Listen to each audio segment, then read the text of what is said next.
This video shows how to upload documents in bulk to OpenKM.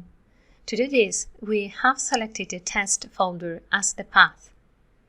We launched the OpenKM bulk uploader client.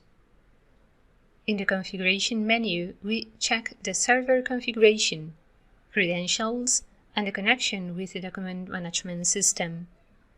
To upload the documents, we have two options. Select the Upload option from the File menu.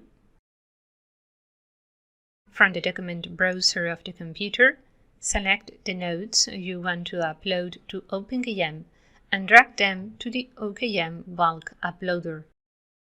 Next, the system asks to select the destination path for the bulk upload of documents, the test folder. As we can see, the bulk uploader client shows all the documents uploaded to the document management system.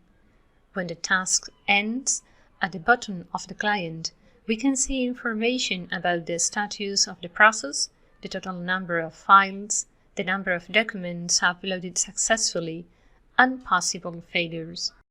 In the OpenKM system, we refresh the view and see the folders uploaded to the system.